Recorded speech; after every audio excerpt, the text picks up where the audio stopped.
नमस्कार मित्रों, आदर्श विद्या मंदिर मथान्य के ऑनलाइन प्लेटफॉर्म पर आपका हार्दिक स्वागत है। आज हम कक्षा 10वीं के गणित विषय के अंदर अध्याय 12 व्रत के अंदर प्रश्नमाला 12.2 चल रही थी, जिसके अंदर हमारा क्वेश्चन नंबर था आज 9वां है। एक चतुर्भुज ABCD के शीर्ष वृत्त पर इस प्रकार स्थित हैं कि AB बराबर CD हो तो सिद्ध कीजिए कि AC बराबर BD है। आपको क्या है, एक चतुर्भुज है ABCD, वो इसके चारों शीर्ष वृत्त पर टच हो रहे हैं, अर्थात पहले वृत्त बना रहा हूं मैं, ये चतुर्भुज है ये बड़ा। अब देखो चतुर्भुज के चारों शीर्ष कौन से है, एक तो A शीर्ष हो गया जो इस वृत्त पे यहां स्पर्श कर रहा है, ये B हो गया, ये C हो गया, ये D हो गया। क्या पता, एक चतुर्भुज के चारों शीर्ष वृत्त के ऊपर इस प्रकार इस पर स्थित है कि AB बराबर CD। तो AB और CD क्या है, दोनों बराबर है। तो आपको सिद्ध क्या करना है, AC और BD। तो AC और BD मतलब ये दूरी और ये दूरी आपको क्या करनी है, बराबर करनी है। तो सबसे पहले हम लिख देंगे, इसके अंदर दिया गया क्या है, दिया गया मैं लिख देना चतुर्भुज ABCD के शीर्ष वृत्त, ABCD के शीर्ष वृत्त पर स्थित हैं और AB बराबर CD आपको दिया गया है, ठीक है ना। सिद्ध क्या करना है वो भी लिख देते हैं, सिद्ध करना है A से C बराबर B से D, ये आपको क्या करना है, सिद्ध करना है। तो अब सबसे पहले इस दोनों दूरी के लिए अपन को रचना से क्या करना पड़ेगा, इस दोनों को रेखा को आपस में क्या करना पड़ेगा, मिलाना पड़ेगा। A से C को क्या करना पड़ेगा, मिलाना पड़ेगा, और D से B को भी क्या करना पड़ेगा, मिलाना पड़ेगा। मिला दिया अपने, ये किससे किया, रचना से करना है, ठीक है ना। तो यहाँ पर ये मिला देते हैं, मान लो यहाँ मिला है, ठीक है। तो यहाँ रचना के अंदर लिखेंगे AC व BD को मिलाया, लिख देंगे इतना। उसके बाद में हम उत्पत्ति के अंदर चलेंगे। तो उत्पत्ति के अंदर सबसे पहले अपन को जो चीज दी गई उसको लेकर चलेंगे। आपको ये दे रखा है AB बराबर CD, A से लेकर B बराबर किसके बराबर है, C से लेकर D। AB बराबर CD, ये आपको भुजा दे रखी है, ये इस वृत्त की जीवा है या नहीं है, इसको वृत्त माने तो AB इस वृत्त की जीवा है या नहीं है, जीवा है, और CD भी इस वृत्त की क्या है, जीवा है। हम जानते हैं किसी वृत्त की जीवा, दोनों वृत्त की जीवाएं बराबर है तो दोनों वृत्त के चाप भी क्या होते हैं, समान होते हैं। तो हम इसका ये भी लिख सकते हैं, ये तो आपकी हो गई जीवा, क्या हो गई, जीवा हो गई। तो यहाँ ऐसे भी लिख सकते हैं, जीवा AB बराबर जीवा CD, समझ में आ गया, जीवा CD। अब देखो दोनों जीवाएं बराबर होगी तो इन दोनों वृत्तों के चाप भी क्या होते हैं, बराबर हैं। तो यहाँ लिख देंगे दो वृत्त की दो जीवाएं बराबर हो, दो जीवाएं बराबर हो तो उसके दोनों चाप भी बराबर होंगे, समझ में आ गया। तो यहाँ पर क्या हो जाएगा, चाप AB बराबर चाप CD। देखो AB चाप कौन सा है, ये वाला, ओके, और दूसरी जीवा का चाप कौन सा गया, C और D, ये वाला, दोनों चाप बराबर हो गए। अब इसके अंदर अपन क्या करेंगे, अपन को तो ये बराबर चाहिए, ये वाली और ये वाली बराबर चाहिए। तो इस जीवा के लिए कौन सा चाप आ रहा है, देखिए पूरा चार्ज आ रहा है ना, और इस जीवा के लिए भी देखो ये पूरा वाला चार्ज मतलब चाप आ रहा है। तो दोनों जीवाओं के लिए उभयनिष्ठ चाप कौन सा है, यही आ रहा है, CB चाप। तो अपन क्या करेंगे, दोनों पक्षों में CB चाप जोड़ने पर यहां लिख देंगे, दोनों पक्षों में क्या जोड़ने पर, ये वाला। देखो इसके अंदर भी मैं CB चाप जोड़ दूंगा, इसके अंदर भी मैं CB चाप जोड़ दूंगा, दोनों पक्षों में CB चाप जोड़ने पर। जोड़ दिया। अब जैसे ही मैंने CB चाप जोड़ा तो क्या होगा, चाप AB प्लस चाप CB बराबर चाप CD प्लस चाप CB जुड़ जाएंगे। अब क्या होगा, AB और CB चाप किधर है, देखो A से B ये चाप है और C से B कौन सा, ये वाला चाप, ये पूरा चाप हुआ नहीं है, तो मैं इस दोनों टुकड़ों को एक पूरा चाप के रूप में लिख सकता हूं। क्या लिख सकता हूं, चाप ABC। तो यहां लिख सकता हूं चाप ABC बराबर, देखो CD के अंदर भी CB जुड़ा हुआ है, CD चाप के अंदर भी CB जुड़ा हुआ है, इसको मैं लिखता हूं DCB, चाप CDB, चाप DCB। समझ में आ गया। हम इसको ऐसे भी तो लिख सकते हैं, समझ में आया, क्या लिख सकते हैं, या ABC चाप बराबर DCB चाप, ऐसे भी अपन लिख सकते हैं। अब देखो, जिस वृत्त की दो चाप बराबर होते हैं तो उसकी जीवाएं भी क्या होती है, समान होती है। देखो यहाँ जीवाएं समान तो हमने चाप बराबर कर दिए, और यहाँ चाप समान है तो वापस जीवाएं भी तो बराबर कर सकते हैं। तो ABC जीवा द्वारा कौन सा चाप बन रहा है, देखो ABC द्वारा कौन सा, ये जीवा है तो इसके द्वारा कौन सा चाप बना, यही तो चाप बना। और दूसरा है DCB, DCB चाप द्वारा कौन सी जीवा, यही तो बनी है। तो अपन लिख सकते हैं चाप बराबर हैं तो जीवाएं भी क्या होगी, बराबर। समझ में आ गया। यहाँ लिखेंगे अतः, अब इस चाप के लिए ये है तो इसकी जीवा क्या लिख सकते हैं, AC, क्या लिखेंगे, जीवा AC बराबर। दूसरा देखो DCB कौन सा है, DCB जीवा द्वारा, चाप द्वारा कौन सी जीवा बन रही है, BD, ये तो बन रहा है BD, तो यहां से हो गया जीवा BD, जीवा BD। और ये AC और इसी, यही तो आपको सिद्ध करना था, तो लिख देंगे AC या AC बराबर BD इति सीधम। इस प्रकार ये हमारा प्रश्न संख्या कौन सा था, 9। समझ में आया। क्या क्या आपको ये भुजा दी हुई थी, तो इस भुजा की चाप, ये दोनों जीवाएं बराबर थी, दोनों की चाप भी बराबर, जीवाएं बराबर, तो चाप भी बराबर, दोनों के अंदर CD जोड़ा तो ये पूरा चाप हो गया और ये पूरा चाप हो गया। तो इस चाप के लिए ये आ गई और इस चाप के लिए ये आ गई। इस प्रकार ये हमारा सिद्ध हो गया AC बराबर BD। अब देखते हैं हम अगला प्रश्न संख्या 10। इसको आप स्क्रीनशॉट ले सकते हैं या वीडियो को पॉज करके देख सकते हैं। तो अब हमारा अगला प्रश्न है प्रश्न संख्या 10। यदि एक वृत्त की दो जीवाएं समान जीवाएं एक दूसरे को प्रतिच्छेद करती हो तो सिद्ध कीजिए कि एक जीवा के कर्मित भाग दूसरी जीवा के संगत भागों के बराबर होती है। इसके अंदर आपको क्या करना है, एक वृत्त बनाना है।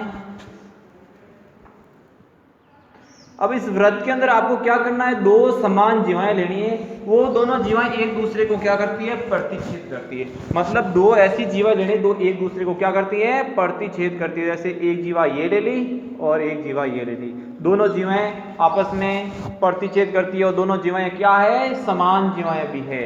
सिद्ध कीजिए कि एक जीवा के कर्मित भाग दूसरी जीवा के संगत भागों के बराबर होती है। इसका मतलब इस जीवा का संगत कौन होगा, यही होगा। मतलब इसका नाम दे देते हैं A, B, C और D। अब देखो आपको दे रखा है AB जीवा और CD जीवा बराबर है, और इसका कर्मित भाग जो ये जीवा, इसका संगत भाग कौन सा होगा, यही होगा। मतलब ये जीवा और ये जीवा आपको क्या करनी है, बराबर करनी है, और इसका संगत भाग कौन सा होगा, ये होगा। तो मतलब ये जीवा और ये जीवा भी आपको क्या करनी है, बराबर करनी है। तो लिख देते हैं सबसे पहले दिया गया में, क्या है दिया गया, वृत्त की दो समान जीवाएं एक दूसरे को प्रतिच्छेद करती हैं और समझ में आ गया। और आप उस सिद्ध क्या करना वो भी लिख देते हैं। अब इसका नाम मैं मान लो O दे देता हूं, तो आपको क्या सिद्ध करना है, AO बराबर DO और CO बराबर BO, ये आपको क्या करना है, सिद्ध करना। मतलब ये जीवा इसके संगत जीवा के बराबर, ये जीवा इसके अंगत जीवा के बराबर। समझ में आ गया। अब आपको इसके अंदर रचना लिखनी है कुछ। क्या करेंगे, इस वृत्त का एक केंद्र मान लेते हैं। मान लो यहां इस वृत्त का केंद्र है, केंद्र है। अब केंद्र से जीवा के ऊपर लंबवत होती है, और ये भी केंद्र से जीवा के ऊपर क्या होती है, लंबवत होती है। समझ में आ गया। इसका नाम दे देते हैं अपन P, इसका नाम देते हैं N, इसका नाम देते हैं M, और P को O से भी अपन ने क्या किया, मिला दिया। अब इसके अंदर अपन रचना के अंदर ये लिखेंगे, P वृत्त का केंद्र O बनाया, वृत्त के केंद्र O से AB पर लंब डाला तथा क्या किया, AB पर केंद्र O से लंबवत डाला, और दूसरा बिंदु केंद्र P है, समझ में आ गया, केंद्र P मानेंगे इसको। अब केंद्र P से CD के ऊपर भी लंबवत डाला, ठीक है ना। तो लिखेंगे तथा केंद्र P से CD पर लंब डाला। तो क्या होगा यहाँ पर, ये AB के ऊपर लंबवत कौन है, PN, तथा P और CD के ऊपर लंबवत कौन है, CD लंबवत PM। ये हो जाएगा।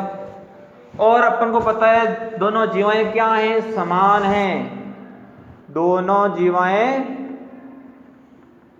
समान हैं, है या नहीं। ये बाद में लिखेंगे, ये अपने रचना से इतने काम करेंगे, ठीक है ना। तो इसके अंदर लिख देंगे और तथा PO को मिलाया। इतना रचना के अंदर करना है। अब अगला अपन लिखेंगे उपपत्ति के अंदर। उपपत्ति के अंदर क्या लिखेंगे, देखो हम सबसे पहले क्या करेंगे, अपन को ये भाग और ये भाग बराबर करना है। तो उसके लिए अपन को सबसे पहले क्या करना पड़ेगा, हम जानते बिंदु N इस जीवा का अर्ध कर रहा है नहीं कर रहा है, जीवा को दो भागों में बांट रहा है नहीं बांट रहा है। तो यहां क्या लिखेंगे अपन, PN लंबवत AB हैं, अर्थात क्या लिख देंगे, AB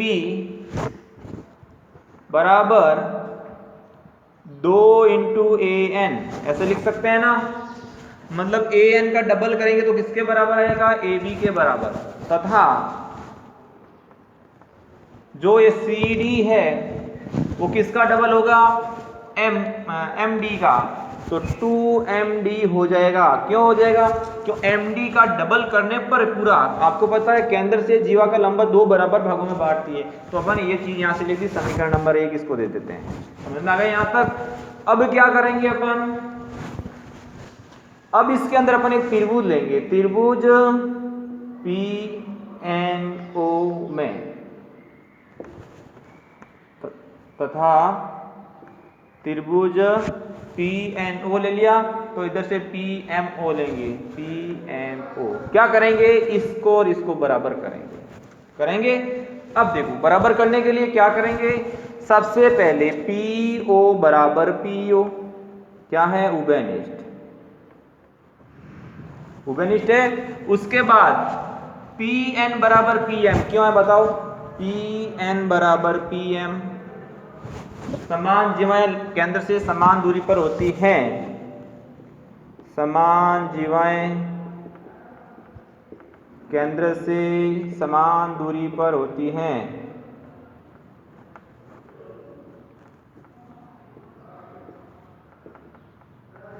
इतना लिख दोगे तो यहां से दो चीज मिल गई। तीसरी कौन सी चीज मिली, देखो इसके अंदर ये 90 डिग्री कोण, इसके अंदर ये 90 डिग्री कोण। तो यहां लिख देंगे कोण PNO बराबर कोण PMO बराबर 90 डिग्री, है या नहीं है, जो लंबवत होती है। अब दोनों त्रिभुज की तीन चीजें अपने सर्वांग कर ली, तीन चीजें बराबर कर दी, तो दो त्रिभुज भी क्या हो गए, सर्वांग। कौन सा नियम लगा, दो तो भुजा और एक कोण, तो क्या लगा, ASA कोण भुजा कोण सर्वांग समता नियम से, सर्वांग समता नियम से क्या हो जाएगा, दोनों त्रिभुज PNO सर्वांगसम त्रिभुज PMO हो जाएगा। और सर्वांगसम त्रिभुजों के संगत भाग क्या होते हैं, समान होते हैं। तो लिख देंगे अतः यहां से इसका संगत भाग कौन सा हो जाएगा, NO बराबर MO। समीकरण नंबर क्या दे देंगे, 2 दे देंगे। यहां तक समझ में आया। अब अपन क्या लिखेंगे इसके अंदर, देखो AB बराबर CD, तो यहां लिख देंगे AB बराबर CD। कहां से आया, दिया गया है ना। अब AB की जगह मैं क्या लिख सकता हूं, AB की जगह मैं 2AN लिख सकता हूं या नहीं लिख सकता हूं, तो यहां लिख दूंगे 2AN बराबर CD की जगह क्या लिख सकता हूं, 2MD। क्या लिखेंगे, 2MD। दोनों तरफ से क्या कट गया, 2 कट गया, पीछे क्या बच गया, AN बराबर MD। कहां है AN और MD, ये रहा AN और MD।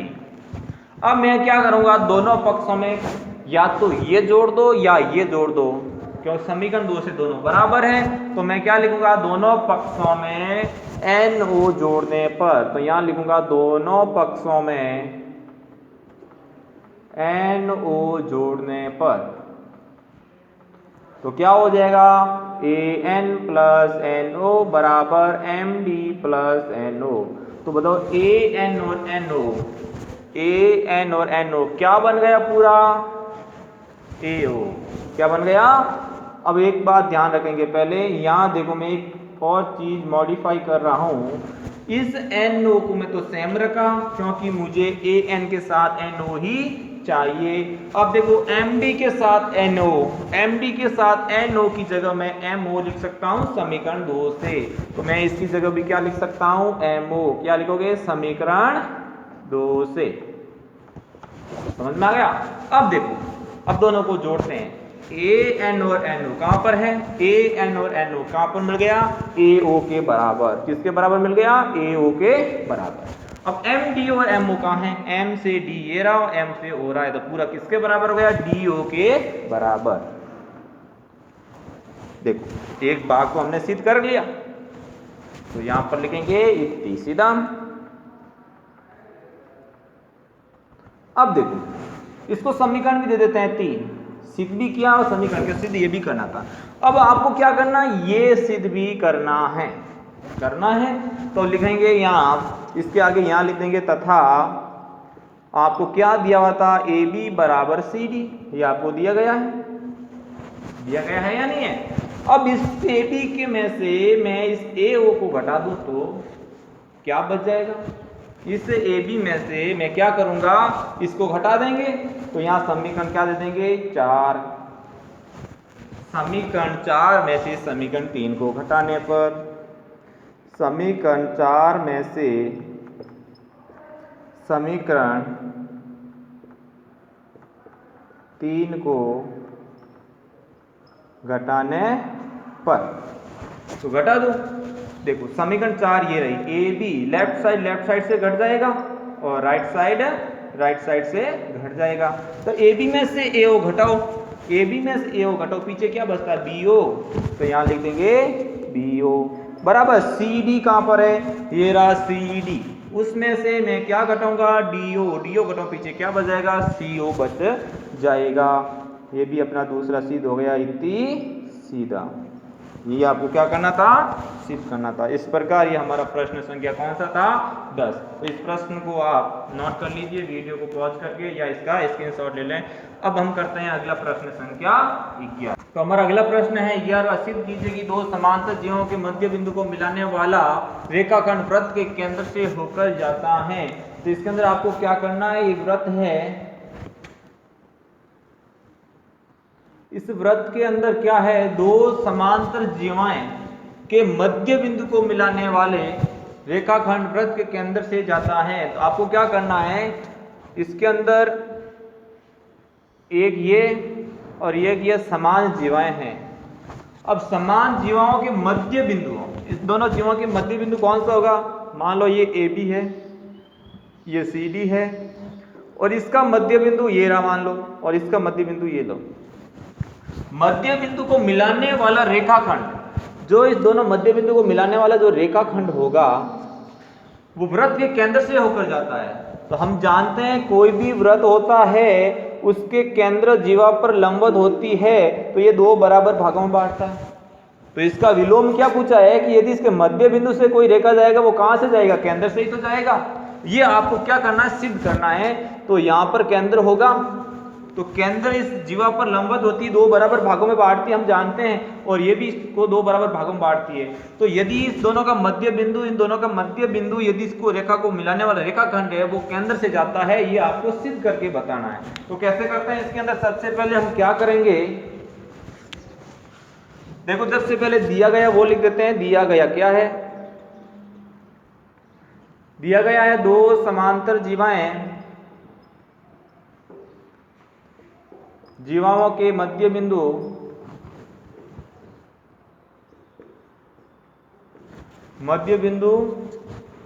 कौन से मान लो? P और Q मान लो, ठीक है? P व Q, ठीक है, Q को मिलाया। अब सिद्ध क्या करना है इसके अंदर? देखो ये वृत्त का रेखाखंड केंद्र से जाता है, तो यहां लिख देंगे PQ को मिलाने वाला रेखाखंड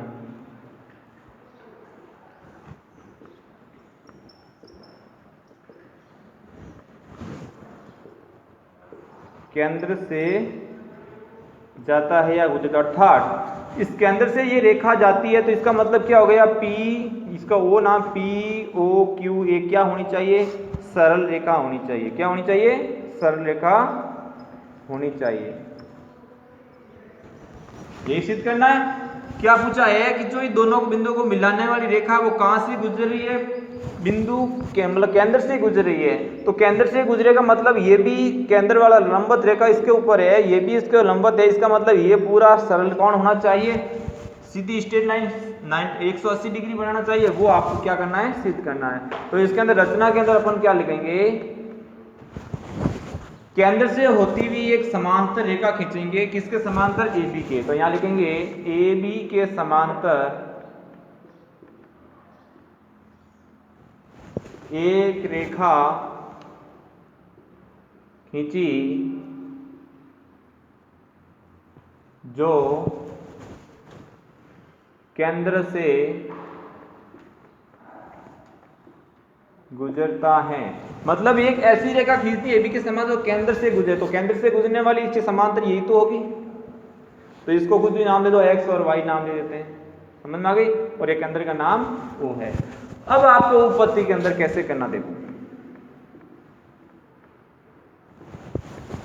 अब देखो इसके अंदर ये AB जीवा है, तो इसके ऊपर क्या होगा? ये लंबवत होगा।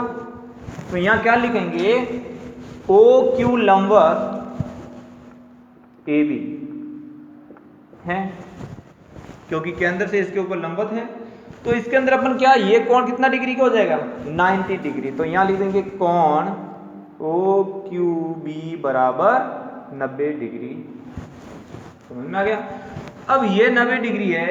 अब हम क्या करेंगे? जब ये दो समांतर रेखाएं हैं तो उसके बीच में कोई एक तिर्यक रेखा काटे तो उसके अंदर बनने वाले अंतर कोणों का योग कितना होता है? 180 डिग्री।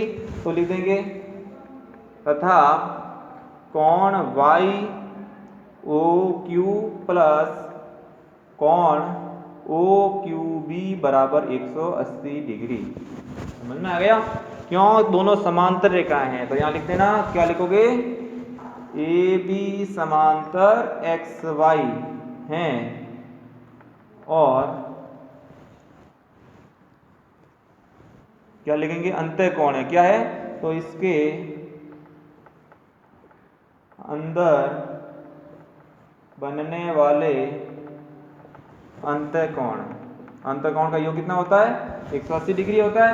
तो देखो अब इसमें से एक कोण का मान दे रखा 90, तो ये क्या हो जाएगा, कोण YOQ प्लस 90 डिग्री बराबर 180 डिग्री। तो यहाँ हो जाएगा कोण YOQ बराबर, ये 80 उधर जाके कम हो जाएगा तो पीछे क्या बच जाएगा 90 डिग्री। तो समीकरण नंबर क्या मिल जाएगा, यहाँ से 1 मिल जाएगा। इसी प्रकार ऊपर वाली जीवा के साथ देखते हैं, ये जीवा भी OP के क्या है, लंबवत है। तो यहाँ लिखे OP लंबवत CD है। तो ये कोण कितना हो जाएगा 90 डिग्री हो जाएगा। तो यहाँ लिखेंगे कोण DPO बराबर 90 डिग्री है। ओके, तो क्या हो जाएगा, तो तथा अब ये भी दो समांतर रेखा, इन दोनों के मध्य अंतर कोणों का योग कितना होता है 180 डिग्री। तो यहाँ लिखेंगे कोण DPO प्लस कोण POY बराबर 180 डिग्री। तो जिस प्रकार आपने ऊपर वाला लिखा तो CD समांतर XY है और ये अंदर बनने वाला अंतःकोण लिख देना सेम। अब इसके अंदर देखो ये कोण 90 डिग्री दिए रखा है, कौन सा DPO, ये वाला 90 डिग्री दे रखा है। तो यहाँ 90 प्लस कोण POY बराबर क्या है 180 डिग्री है।